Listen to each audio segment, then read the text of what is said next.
హెల్దీగా కీమా కర్రీని ఎలా చేసుకోవాలి ఈ వీడియోలో చూసేద్దాం. ముందుగా కీమాని వాటర్తో వాష్ చేసి తీసుకోండి. పప్పు నూనె తీసుకోండి, గానుగు నూనె అంటారు కదా, అది గసగసాల్లో వాటర్ పోసి నానబెట్టుకోండి. వెల్లుల్లిపాయని ఈ విధంగా పొట్టు తీసుకోండి.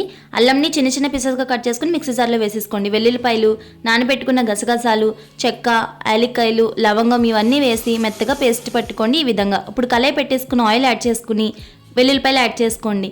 కీమాని కూడా యాడ్ చేసేసుకుని మూత పెట్టుకుని ఒక 10 నిమిషాల పాటు కూడా కవర్ చేసేసేయండి. ఒక 10 నిమిషాల తర్వాత మూత తీసి ఒకసారి కలుపుకుని కొంచెం పసుపు యాడ్ చేసుకోండి, కొంచెం కారం, మీ రుచికి తగినంత సాల్ట్ యాడ్ చేసుకుని ఇవన్నీ కూడా ఒకసారి కలిపేసుకుని ఒక 2 మినిట్స్ పాటు మూత పెట్టండి. ఒక 2 నిమిషాల తర్వాత మూత తీసి మనం గ్రైండ్ చేసి పెట్టుకున్న మసాలా పేస్ట్ యాడ్ చేసేసేయండి. ఒకసారి మొత్తం కలుపుకుని వాటర్ కూడా యాడ్ చేసేసి మొత్తం ఒకసారి మళ్ళీ కలుపుకుని ఒక పావు గంట సేపు కూడా మూత పెట్టి కవర్ చేయండి. ఒక 15 మినిట్స్ తర్వాత ఈ విధంగా వచ్చిన తర్వాత మళ్ళీ వెల్లుల్లిపాయలు యాడ్ చేసుకుని మళ్ళీ ఒకసారి కలిపేసుకుని ఒక 5 నిమిషాల పాటు మూత పెట్టుకుంటే కీమా కర్రీ రెడీ అయిపోతుందండి. కొంచెం కొత్తిమీర జల్లుకొని సర్వ్ చేసుకోవడమే. సబ్స్క్రైబ్.